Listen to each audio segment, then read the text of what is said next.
how did the work of Florence Nightingale open up?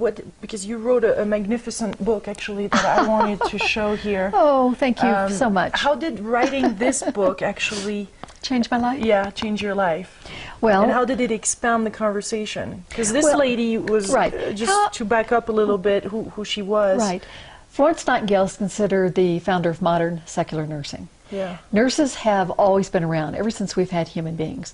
What Nightingale realized as there was the explosion of medicine, that there simultaneously need to be a profession that could parallel medicine, and that would be nursing, but nursing that was built on the art and science of health and healing. Mm-hmm. And so this is the discovery process.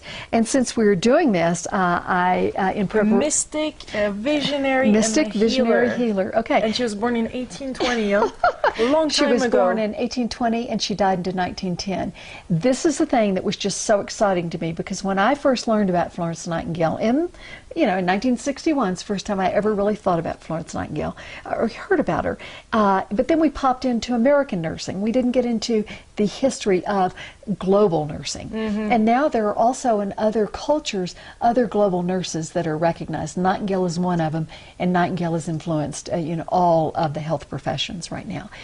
So with Nightingale's journey, what's very important is she was very clear that she wanted to serve humanity. Yeah. And in serving humanity, then she began her great exploration.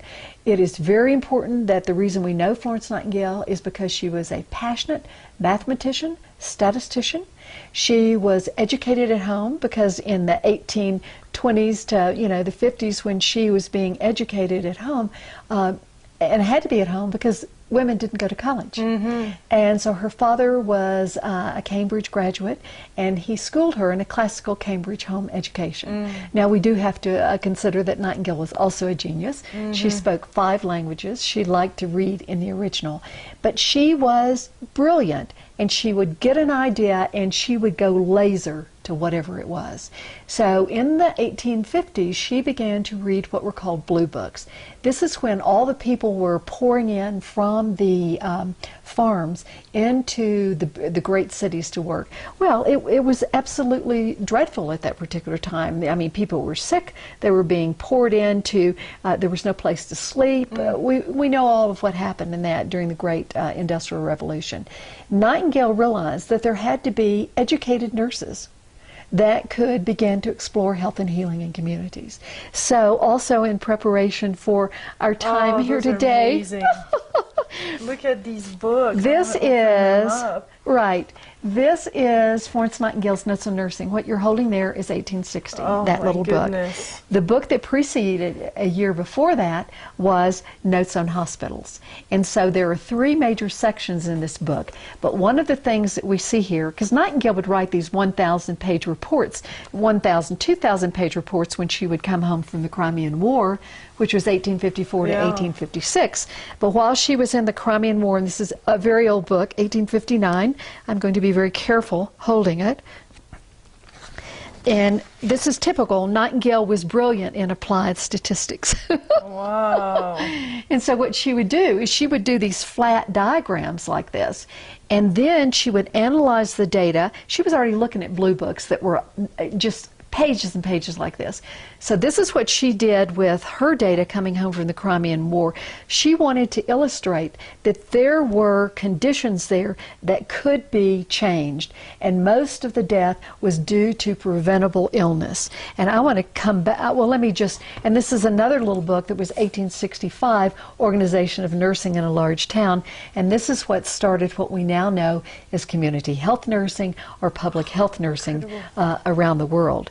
But when we look back at Nightingale and what she created, this is, so we'll see if, but anybody can go on the internet and see this wedge diagram here. And what she did is per month to look at the death from war wounds, the death from 6 other fevers that were known, plus other complications. And then all of this turquoise that you're seeing is what we recognize today as global public health. And for many of our listeners, I know they know about the United Nations Millennium Development Goals. every one of these, our focus on here is what we can do is to come alive those UN Millennium Development Goals. So do go on the internet, because all countries are now engaged in looking at these. What we know about those UN Millennium Goals, though, is that we're way behind on meeting those target dates. Yeah. And this is where nurses come in too, is there are 15 million nurses worldwide working right now. So, for example, next week I have a webinar with some young nurse managers at Davao City in the Philippines. And I just can't wait. So what I will do is I will send them a PowerPoint, and then they will Skype, and they will see me and my study, and then it will be basic technology, though. Someone there who I'm working with, he will just take my slides, and I'll say, okay, next slide. But there are many sophisticated ways to do that. But this is what is exciting now. How do we share what we have learned and get it out to the world? What I found really exciting was how she awakened at the age of 16, right, and was just drive to serve God, right, and right. That seems to be. Yeah.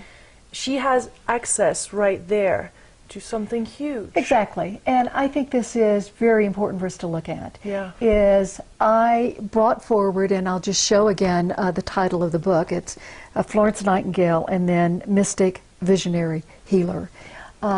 There are. This is an illustrated biography too, which there is the only one in the marketplace right now. There are other biographies. I am the only nurse biographer, and it's just a privilege to be there right now, and also to have met many other of these wonderful biographers.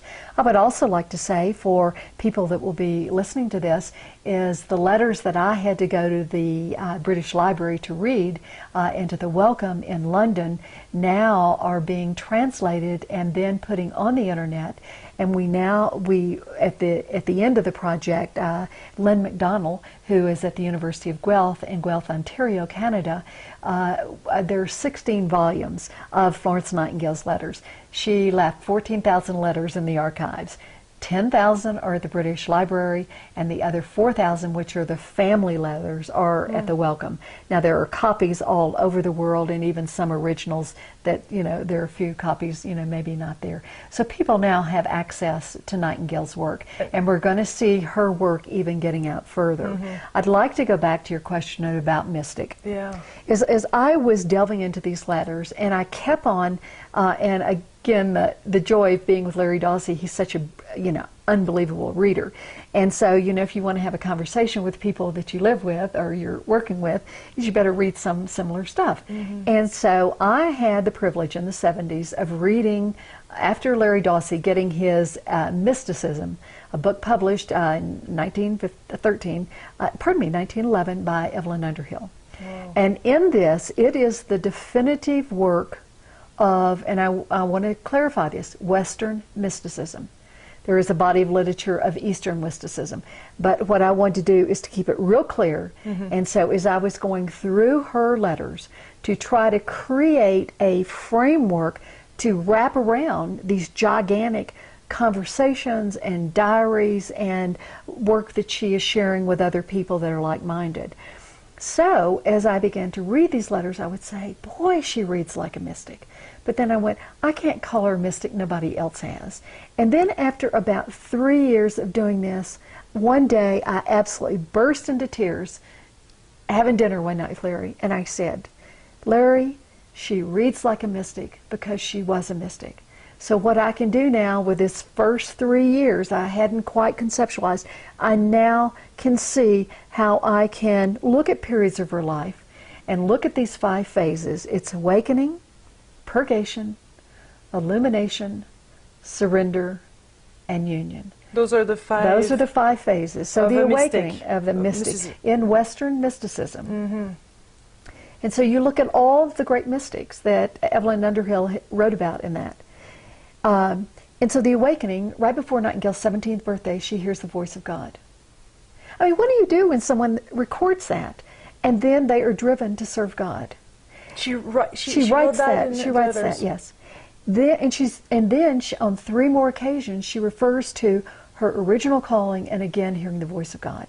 What do you do with this? And again, she lived 90 years and 3 months. The second part is the purgation then. It's when one struggles to figure out what they want to do with their life. And so just think of, you know, where you were in your 20s. You know, what am I going to do with my life? And then one day you woke up, and so the way I see you right now is that you are on this journey of illumination. You are alive, you are awake, you're working from soul's purpose. You've been called to do this work. It's not easy. And then this vision, you're staying on it. So there are times where you're going to get kicked off. People are going to say, why are you doing that? But you know you're working from soul's purpose. You're seeing that you're on fire. You're on fire with this divine calling of what you're going to do, however you define that. Yes. The surrender then is what is required, and what mystics do is they go into these deep periods of really contemplative practice, of prayer, of downtime, I mean, where they are really alone. But alone, not idle, but alone to figure out what is the deep place. And in doing this, they get in touch with their own suffering. And this is what we are called to do in our journey, is how do we touch those parts of ourselves that are wounded? We get wounded every single day by things that happen locally, in our family of origin, in our workplace, in our community, globally. I mean, we look at the chaos that's going on in the Middle East right now. We are touched by that. We look at the suffering these people. We look at the rights that they don't have. We can go on and on about that. But what can we do to stay steady, to go into this place of surrender, to ask the great question of, what am I called to do? And then the union is that last phase where, and it usually happens at the end of a mystic's life. We certainly see this with Nightingale, the last 15 years of her life, is her letters change. Her relationships with the people she's working with. She's not striving to accomplish so much. And so by the time she is in her early 80s, there's not this strive. She's, you know, not having to finish a lot of projects. She's still mentoring people. She's still analyzing data, but she is now mentoring people to carry the work much further than she ever did. So it's very exciting to look at. In the 1880s, Nightingale was just so frustrated, and she'd say, nothing's going to happen. And she'd say, oh, it's going to take 100 to 150 years to have nurses that can change and bring about the health and the healing of the world. Well, 15 million nurses are working worldwide right now. We are doing what Nightingale had a vision would happen. And so when we can tap in to the work that we're doing, it's hard, it's precious, it's a journey. We can do this. We can't do it alone. It requires working with physicians, a lot of people on the collaborative team. How do you create a healthy community? And so all of us have a little piece in this. Yeah, but it seems like she had quite a lot of challenge, especially how she was brought up. Her parents and everything didn't really... So challenge comes with that. Challenge comes with that. But how many people today that want to go on a path of going to the liberal arts, and the family, a mother or father will say, no, you have to go to engineering school, or you have to go get a trade, you know, stuff like that. They're not called to do that. I mean, there are ways, you just have to listen to this. But Nightingale did have that. She was a privilege. She came from a very wealthy family. But she was very clear. She developed what she wanted to do, and she learned how to walk in a man's world. And she was blessed that she came from a very political family, very large family. I mean, for example, her maternal grandfather worked with William Wilberforce on the abolition of the slave trade. So these are the kind of conversations, you know, these are the politicians coming into her, you know, house, her home. But what she did is she used this to her advantage to clearly create a something that needs to be done. She would then create she would write the legislation. She would work with 5 or 7 or 10 other people, but that she then had politicians in place that could take the work to then create this dynamic to get legislation passed. She also had journalists. And she would say, this needs to be a story, this needs to be an editorial. Nightingale would write it and it would be an editorial. Wow. Again, before She's seeing it holistically too. Exactly. Before she gets home from the Crimean War, she knows that the life of the British soldier must be improved. But she also realized in order to educate a village, you have to educate the women of the village. We saw this come later, you know, with Gandhi's life, with other great people. But Nightingale saw this. She said, you cannot have a healthy British military if you don't have a healthy community, because they're engaged in eating the same foods, the same water supply. It has to, you know, clean air, all of those things that we look at today. So she brought English feminism, huh? Yes, she did. Definitely. So it's very exciting. So how do we take the work of this great person? And I think the other thing is we love her and we respect her because she recorded her life. At many points, she wanted to burn all of her letters. And then she realized that what she must do is go beyond ego, and this is a record that she meticulously kept, and it would inform history. So it's still informing history. Wow. So I'm amazed how she saw that and expanded on it, and also she had an impact on the Civil War, hasn't she? Yes, Nightingale, and this is one thing that's also so exciting, is she was a consultant to both the North and the South. She did not take sides, and she also was part of writing the original papers for the British for the International Red Cross, and to look at this place of neutrality.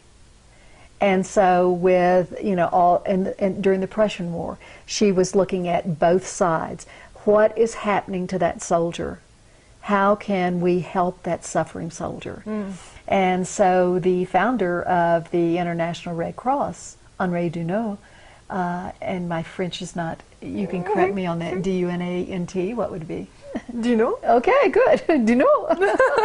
Mais bien sûr! Right. But she said that he gives all the credit for establishing the International Red Cross to the great Florence Nightingale.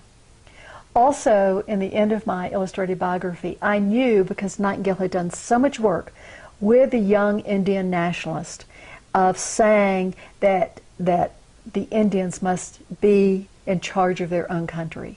So she was helping them, looking at Indian expenditure, and so Gopal Krishna Gokhale was the man that called Gandhi back from South Africa to India. And I went, Gandhi's got to know about Nightingale. Number one, you know, he was educated in England, but he also, all of this peace, and Nightingale was, you know, well known, but starting in the 1860s, 70s. So I finished the illustrated biography with a letter that Florence Nightingale wrote, that Gandhi wrote about Florence Nightingale. Oh, what is he saying? Well, about what a great woman she is, and how she literally thought of others before herself. So. And he was touched by that. Oh yeah, very much so. And he was looking at great men and women, and how have they influenced others, because they've all had to suffer to step way out, as we say, out of the box, to step way out there on a limb. I would also like to say that for the people that are listening, they can go on the internet and look for Florence Nightingale's voice. It's a 44-second recording, and she speaks in this very clipped English, proper English accent. But what happened is Edison, after he created the wax disc, he went around the world. He had different people recording famous people's voices. So he recorded Nightingale in July of 1890, and she says in that 44 seconds, when I am no okay, I'm just going to do it. I'm not going to do English. Go for it. When I'm no longer even a memory, just a name, I hope my voice perpetuates the great work of my life. God bless my dear old comrades of Balaclava and bring them safe to shore. And then she goes, Florence Nightingale. So how did going into those archives and doing the book has changed your life? What did it add? What opened up? It took my breath away. It certainly opened me up to why I, as an educated nurse, do not know about my own history.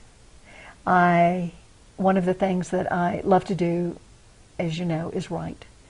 I knew that to go into the life of Florence Nightingale, because it was so big, and I wanted to tell the whole story, that it would be a long process. I needed to record this, not only for my own process, but also for those nurses that will follow me.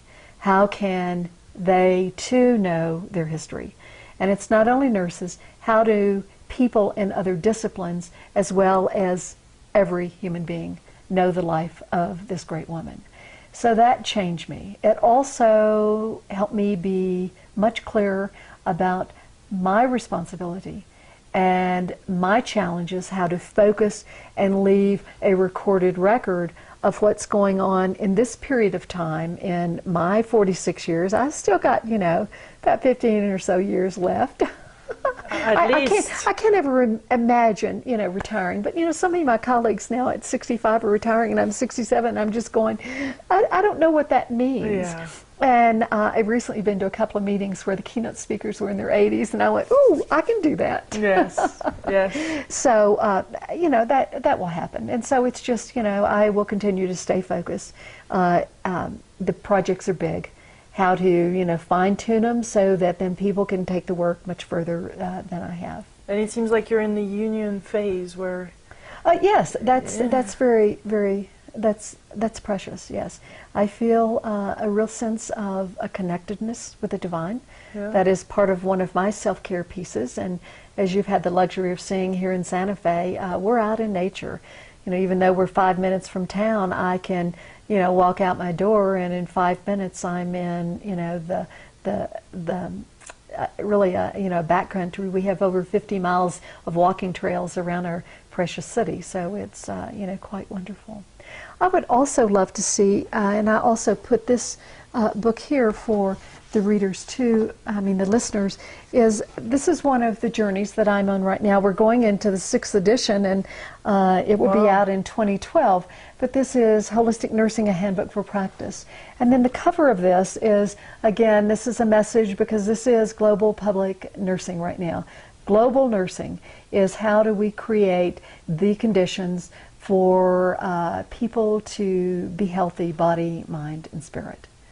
So it involves the technology as well as the intuitive phases of healing. And that's where the magic is going to come from. It is. That's the magic, yeah. Things that we cannot yet perceive. Yeah. Stay in the mystery. And I would also like to say, going back to Evelyn Underhill, I was so disappointed when I didn't see her because she would have known about Nightingale. Nightingale died in 1910.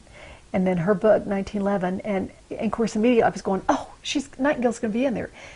But, technology wasn't fast then, like it is now. And then, but in 1915, in her wonderful little book on practical mysticism, she makes 3 references to Florence Nightingale as a mystic. And when I saw that, I realized I can call Florence Nightingale a mystic.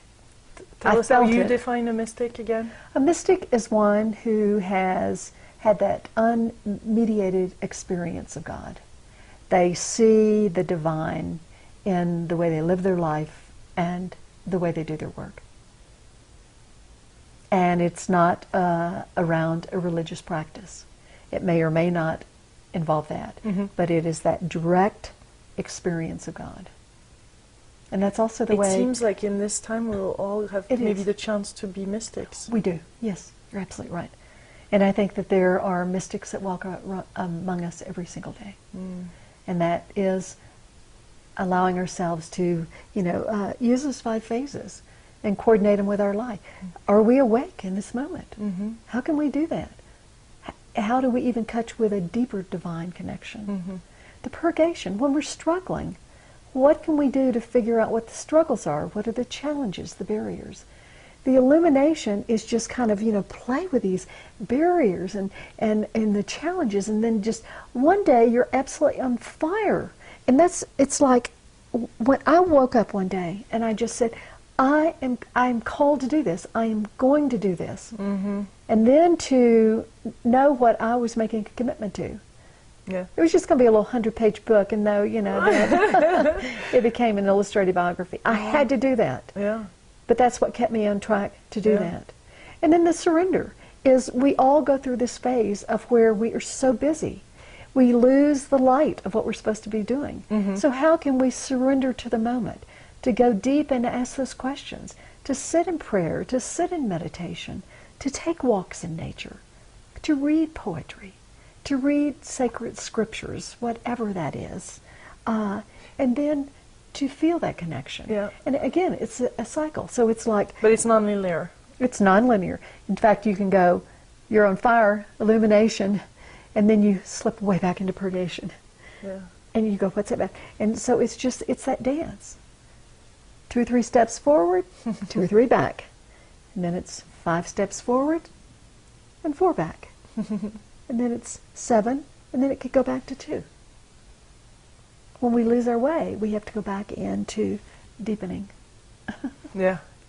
Yeah. Wonderful. It has been such a delight to spend this moment with you. It's been great. Thank you. And I just can't wait to see where your project takes you. Thank you. The people you will connect to, and the many lives that will be touched by your work. Thank you. So thank you. Thank you. All right. Much love, my beautiful co-creators. And if you want to see more interviews, you can go on juicylivingtour.com. There's a lot more coming. Can you hear my song? Can you hear my song? Can you hear I'm your mother earth, I'm your song? Can you hear I'm your mother earth, I'm your song? Have you noticed I'm taking a stronger stand for myself? Have you noticed it's necessary for my survival and my health? Have you noticed something inside of you change every day? Have you noticed only ignorance stand in your way? Can you hear?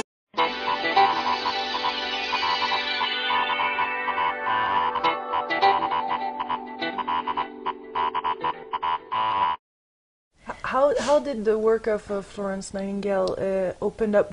Because you wrote a magnificent book, actually, that I wanted to show here. Oh, thank you so much. How did writing this book actually Change my life? Yeah, change your life. Well, and how did it expand the conversation? Because this lady was, right. Just to back up a little bit, who she was. Right. Florence Nightingale is considered the founder of modern secular nursing. Yeah. Nurses have always been around ever since we've had human beings. What Nightingale realized as there was the explosion of medicine, that there simultaneously need to be a profession that could parallel medicine, and that would be nursing, but nursing that was built on the art and science of health and healing. Mm-hmm. And so this is the discovery process. And since we were doing this, analyze the data, she was already looking at blue books that were just pages and pages like this. So this is what she did with her data coming home from the Crimean War. She wanted to illustrate that there were conditions there that could be changed, and most of the death was due to preventable illness. And I want to come back, well, let me just, and this is another little book that was 1865, Organization of Nursing in a Large Town, and this is what started what we now know as community health nursing or public health nursing around the world. But when we look back at Nightingale and what she created, this is, so we'll see if, but anybody can go on the internet and see this wedge diagram here. And what she did is per month to look at the death from war wounds, the death from 6 other fevers that was educated at home, because in the 1820s to the 50s, when she was being educated at home, and had to be at home because women didn't go to college. Mm-hmm. And so her father was a Cambridge graduate, and he schooled her in a classical Cambridge home education. Mm. Now we do have to consider that Nightingale was also a genius. Mm-hmm. She spoke 5 languages. She liked to read in the original. But she was brilliant, and she would get an idea and she would go laser to whatever it was. So in the 1850s, she began to read what were called blue books. This is when all the people were pouring in from the farms into the great cities to work. Well, it was absolutely dreadful at that particular time. I mean, people were sick. They were being poured into. There was no place to sleep. We know all of what happened in that during the Great Industrial Revolution. Nightingale realized that there had to be a mystic, a visionary, mystic, and a visionary healer. Okay. And she was born in 1820, a long time ago. She was born in 1820 and she died in 1910. This is the thing that was just so exciting to me, because when I first learned about Florence Nightingale in 1961 is the first time I ever really thought about Florence Nightingale or heard about her. But then we popped into American nursing. We didn't get into the history of global nursing. And now there are also in other cultures other global nurses that are recognized. Nightingale is one of them, and Nightingale has influenced all of the health professions right now. So with Nightingale's journey, what's very important is she was very clear that she wanted to serve humanity. Yeah. And in serving humanity, then she began her great exploration. It is very important that the reason we know Florence Nightingale is because she was a passionate mathematician, statistician. She educated nurses that could begin to explore health and healing in communities. So also in preparation for our time here today. Amazing. Look at these books. This is, right, this is Florence Nightingale's Notes on Nursing. What you're holding there is 1860, that little book. The book that preceded a year before that was Notes on Hospitals. And so there are 3 major sections in this book. But one of the things that we see here, because Nightingale would write these 1,000-page reports, 1,000, 2,000-page reports when she would come home from the Crimean War, which was 1854 to 1856. But while she was in the Crimean War, and this is a very old book, 1859, I'm going to be very careful holding it. And this is typical. Nightingale was brilliant in applied statistics. Wow. And so what she would do is she would do these flat diagrams like this, and then she would analyze